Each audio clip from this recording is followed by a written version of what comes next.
네, 저희가 앞서 뉴스 세계 시간에 오늘 중앙일보 보도를 전해드린 바가 있었습니다. 26일 엊그제죠. 26일 저녁에 민주당 소속 5명의 의원이 마포 한 음식점에 모여서 비례 위성정당 만드는 문제를 논의를 했다라는 요지의 보도였는데요.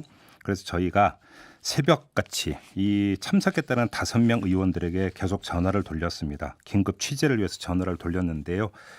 그 5명의 참석 의원 가운데 한 명인 김종민 의원과 연락이 닿아서 입장을 전해드릴 수가 있었습니다.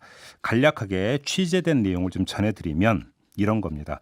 첫째, 5명이 만난 것은 사실이다.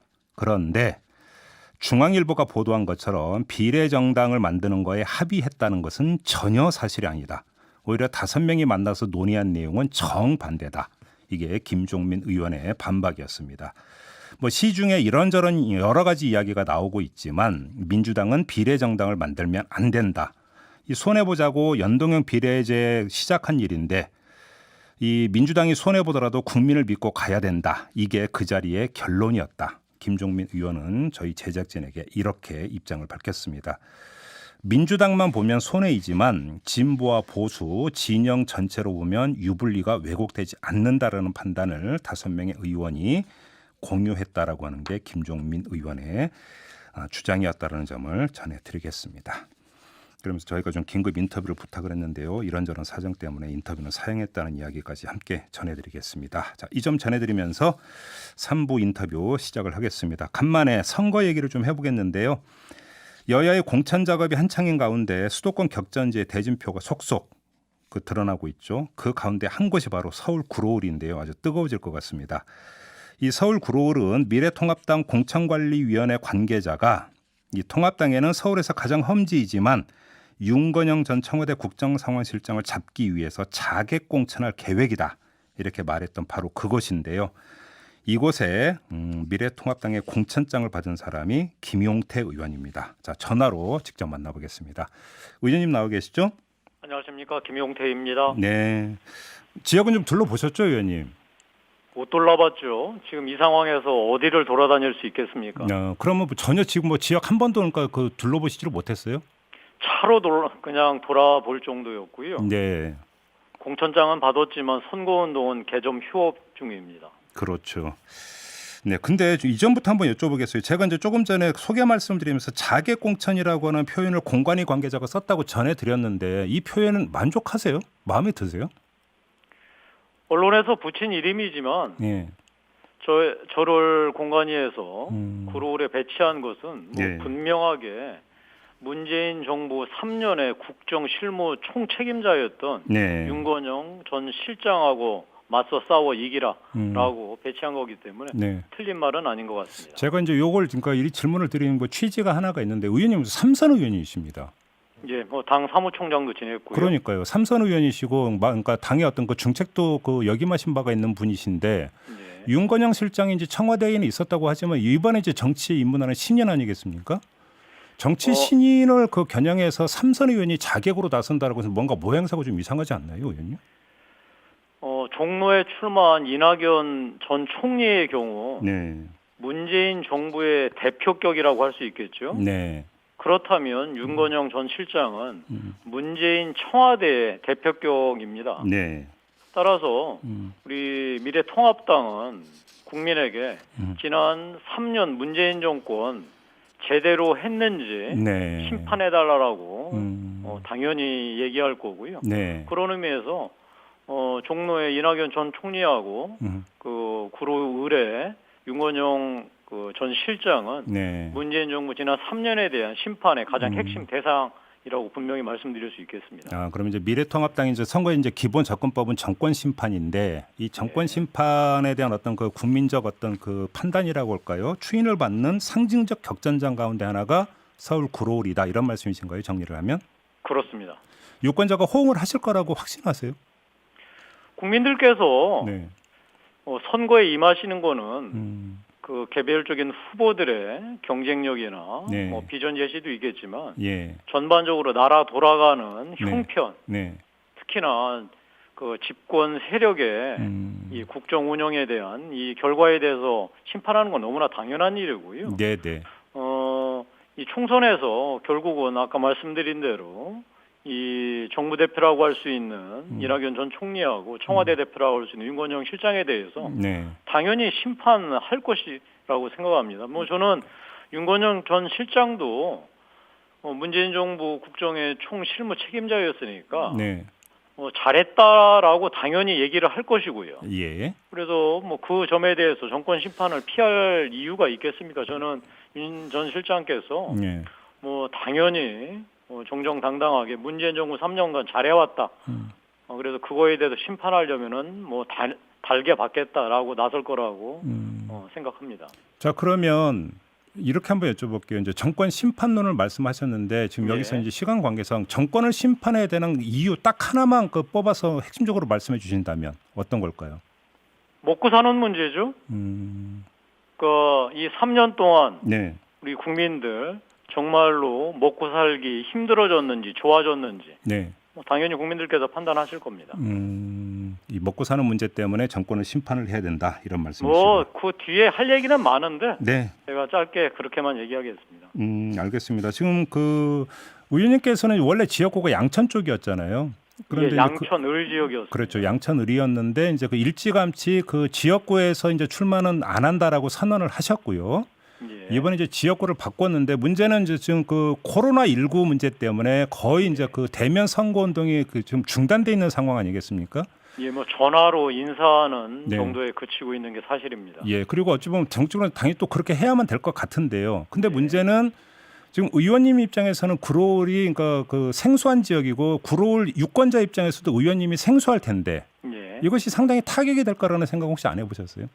그건 피차 마찬가지입니다. 윤건영 전 그렇긴 하네요. 실장도 뭐 예. 처음 온 사람이기 때문에 네. 뭐 어차피 이 구로울 주민들께서는 정권 심판 이외에도 과연 윤건영 전 실장하고 저하고 네. 그럼 구로에 대해서 어떠한 발전 계획을 갖고 있느냐 묻지 않으시겠어요? 네네. 당연히 뭐 윤 전 실장하고 저하고 이제 구로 비전을 얘기할 거고 그렇다면 그걸 누가 잘 실천할 것이냐 이렇게 당연히 네. 이제 궁금해하실 텐데요. 예.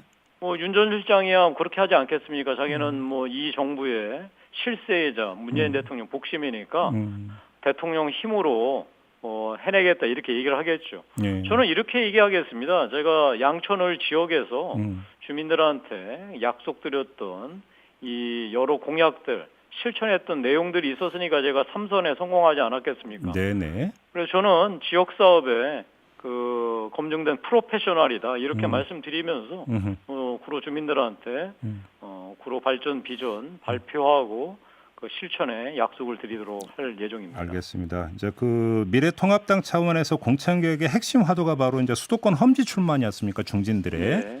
자, 의원님 같은 경우도 이제 중진이시고, 그러니까 구로울에 출마한 것은 결국은 수도권 험지 출마 차원이다 이렇게 지금 받아들이고 계시는 거죠? 이 국민들께서 보수에 대해서 이렇게 말씀하시지 않습니까? 문재인 정부 너무 잘못하지만 네. 그간 보수하는 거 보고선 도저히 못 찍어주겠다 그런 말씀들을 하셨습니다. 그래서 예. 뼈를 깎는 자기 혁신하는 모습 보여달라. 예. 그리고 자기들끼리 손가락질하면서 싸우지 말고 통합하는 모습 보여달라고 하셨으니까요. 네. 그래서 저희가 뭐 국민들 성에는 차지 않으시겠지만 지금 뭐 정말로 그 인적 혁신 작업에 박차를 가하고 있고 완전한 형태는 아니지만 보수의 통합의 기본 지금 틀은 놓았기 때문에 네. 그 점 말씀드리면서 앞으로 이제 남은 기간 더욱더 인적 혁신 작업 박차를 가하고 그러나 이 점은 분명합니다. 예전에 우리가 보수가 해왔던 비전과 가치를 그냥 고수하는 건 뭐 절대 있어서도 안 되고 네. 할 수도 없는 노릇입니다. 문재인 정부가 잘못하고 있다고 심판해달라고 하면서 예전으로 돌아가자고 할 수는 없는 노릇이잖아요. 네네네. 저는 그래서 그건 보수가 성장과 효율만을 중시했지 공정과 정의의 가치에는 소홀했던 건 사실이거든요. 네. 특히나 여성이나 청년 정책 같은 경우에 주저주저했던 게 사실입니다.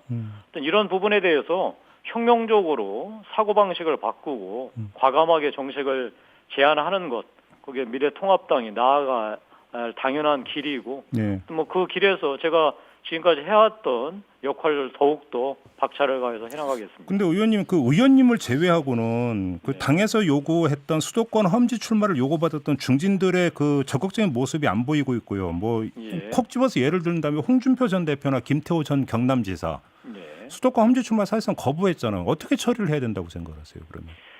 뭐 일단 그 당에서 요구했던 중진 험지 출마의 첫 타자가 저였고 일단 물꼬를 텄으니까요. 네. 앞으로 남은 지금 지역이 많이 남아 있고요. 서울이나 예. 이 경기 수도권에 예. 그런 지역에 그 공관위에서 아마 전략적 배치가 있을 것 같고 여기에 우리 당 중진들께서도 예. 정말 대의 멸친의 자세로 예. 나서 주시기를 간곡하게 당부드립니다. 좀 뭐 의원님 말씀 그러니까 답변 주시기가 좀 약간 곤란할지도 모르겠습니다만 그냥 네. 그냥 거두절미하고 그냥 짧게 단순하게 이 질문 다시 한 번만 드릴게요. 홍준표, 김태호 두 분이 만약에 수도권 험지 출마를 계속 거부한다면 공천 탈락시켜야 된다고 생각하세요? 나서셔야죠. 제가 탈락시키는 건 제 권한이 아니기 때문에 물론 그렇긴 정치적으로 합니다. 이렇게 말씀드립니다. 두 분 네. 수도권으로 오십시오. 싸워서 정말로 이 자기 희생의 모습 보여서 예. 수도권 승리에 발판을 마련해 주시기를 간곡하게 당부드립니다. 그래요. 알겠습니다. 거기에 다른 맥락이 있는 것으로 이해가 되는데 그 판단 우리 애청자 여러분께 좀 맡기도록 하겠고요.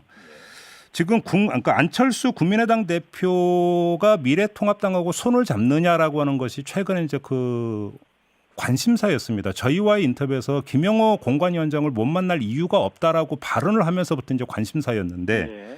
김영호 공관위원장은 또 어제 어떤 말을 했냐면 연락이 안 올 것 같다라고 이야기를 했거든요. 예. 의원님은 지금 어떻게 알고 계세요? 이 문제를? 구체적인 그 사정은 모르고 있고요. 네. 다만 못 만날 이유가 없고 음. 반드시 만나야죠. 아, 그래요. 저는 뭐 우리 김용호 공관위원장뿐만 아니라 황교안 대표 그리고 안철수 대표한테 말씀드립니다. 네. 작은 차이를 접고 네. 이 큰 목표를 향해서 나가야 할 때입니다. 지금 아까 말씀드린 대로 국민들께서는 네. 문재인 정부 정말 그 너무 못하지만 보수 나아가서 야권하는 거 보면 답답하고 짜증난다. 서로 손가락질하지 말고 하나로 합쳐서 네. 문재인 정권 견제하고 나아가서 나라 어떻게 끌지 방향을 제시하라. 네. 라고 요구하고 계십니다. 음. 저는 안철수 대표나 황교안 대표, 김용호 공관위원장 정말 만사 제껴놓고 만나셔가지고요. 네. 우리 야권이 하나 돼서 문재인 정권 심판에 한 길로 나가야 될 것 같습니다. 알겠습니다. 코로나19 상황 관련해서 좀 짧게 질문을 드릴게요. 코로나19 상황이 워낙 이제 비상 상황이다 보니까 여러 가지 현상이 벌어지고 있는데요. 이것저것 다 빼고 예. 지금 의원님이 소속되는 미래통합당에서 예를 들어서 박능호 보건복지부 장관의 사퇴나 이런 걸 요구를 하고 있는데 이게 지금 이 상황에서 시의적절하고 유효한 어떤 정치적 주장이라고 평가하세요? 이 사태 대응의 가장 핵심은 국민의 신뢰입니다. 예. 국민의 신뢰를 이 정부는 상실했습니다. 예. 따라서 저는 더 과감한 조치들을 그 시행해야 한다고 생각하는데요. 네. 그 과감한 조치라는 게 뭐 대폭 확대된 추경뿐만 아니고 국가 명령권으로 그 단순하게 거리에서의 집회뿐만 아니고 정말 저는 소규모 이상의 회합도 네. 자제를 넘어서 강권하는 형태 이런 국가 명령까지 저는 해야 한다고 생각하는 사람이거든요. 네. 그런데 이런 걸 하기 위한 전제가 국민의 신뢰를 회복하는 것입니다. 네. 따라서 전문가가 그렇게 요구하고 국민이 요구했던 중국 그 출입했던 사람들에 대한 그 한시적 전면 금지, 입국 금지. 그다음에 박능호 장관은 이미 컨트롤 타워로서 국민의 신뢰를 상실했기 때문에 네. 대통령으로서 정리해야 됩니다. 그리고 지금 국무총리한테 정권을 줘도 컨트롤 타워를 삼고 있는데 예. 이것을 전문가한테 넘겨야 됩니다. 제너럴 서전 그러니까 제너럴 서전이 반드시 필요한 상황이에요. 그러니까 이 전문가가 상황을 통제하는 전권을 갖는 그러니까 이런 것들을 시행하기 위해서라도 먼저 국민적 신뢰를 얻기 위해서 이 코로나 사태 대응에서 국민의 지탄을 받고 사태를 악화시켰던 부분에 대한 처리가 선결돼야지 흔쾌하게 추경도 그냥 정부가 내놓은 거 이상 더 과감하게 국회가 할 수 있고 네. 나아가서 국민들한테도 국가 명령을 통한 과감한 조치들을 시행해 나갈 수 있을 거라고 생각합니다. 그러면 오늘 이제 문재인 대통령과 여야 사당 대표들이 이제 만나지 않습니까? 예. 그럼 이 자리에서 여러 가지 이야기들이 있고 문재인 대통령 당연히 야당의 협조를 구하게 될 텐데 예. 그러면 야당의 적극적 협조의 선결 조건이 예를 들어서 박능호 장관의 사퇴라든지 이렇게 연계해서 그러니까 걸어야 된다고 생각하세요? 저는 대통령이 먼저 나서셔야 된다고 생각합니다. 예. 대통령께서 야당의 협조를 구하는 것 전에 국민의 신뢰를 회복할 수 있는 극적인 조치를 먼저 네. 야당한테 제시를 하면 야당이 그 상황에서 어떻게 추경 얘기니 무슨 뭐 다른 얘기 할 수 있겠습니까? 네. 저는 대통령께서 국민의 신뢰를 극적으로 회복할 수 있는 정말 과감한 조치를 먼저 야당한테 약속한 연후에 뭐 범국가적 대응 체계를 짜기 위해서 야당의 초당적인 협조를 구하는 게 맞다고 알겠습니다. 생각합니다. 마지막으로 아까 이제 잠깐 돌아가서 이제 선거 운동의 어려움을 말씀하셨잖아요. 코로나19 사태 때문에 혹시 그러면 이게 장기화된다면 예. 최악의 상황으로 총선 연기까지도 검토를 해야 된다고 생각을 하세요? 일단 열흘이 고비입니다. 이 열흘 예. 국가적으로 뭐 총력 대응을 하는 게 최우선이고요. 아, 물론이죠. 예. 그 이후에 이 사태가 예. 도저히 수습 불가능한, 물론 그거는 정말 최악의 경우고 절대 있어서는 안 되는 일이지만요. 예. 그랬을 경우에 그때 논의를 해야지 지금 이런 얘기 나오는 것 자체가 네. 국민들 불안만 더 부추기고 사회적 혼란만 부추길 뿐입니다. 아, 그러니까 일단 열흘 뒤가 그럼 이제 중요하다 이런 말씀이시네요. 지금 알겠습니다. 열흘간이 가장 중요하죠. 저는 제가 계속 말씀드리지만 열흘 동안 국민적 신뢰를 바탕으로 해서 네, 이 알겠습니다. 국가를 꽁꽁 얼리는 그래서 완전히 이 동결시키는 이런 조치를 10일 동안 시행한 연후에 그때 가서 사태를 알겠습니다. 보고 나서 결정해야 한다고 생각합니다. 알겠습니다. 자, 오늘 말씀 여기까지 드릴게요. 고맙습니다, 의원님. 고맙습니다. 네, 서울 구로울에 도전장을 낸 미래통합당의 김용태 의원 만나봤고요. 다음 주 월요일에는 그 맞상대죠. 더불어민주당의 어떤 이제 그 공천을 받은 윤건영 전 청와대 국정상황실장과 인터뷰가 예정이 되어 있습니다. 이때도 귀 기울여 주시기 부탁드리겠습니다. 이슈의 핵심을 꿰뚫는 예리한 시선, 믿고 듣는 진품 시사, 김종배 시선 집중.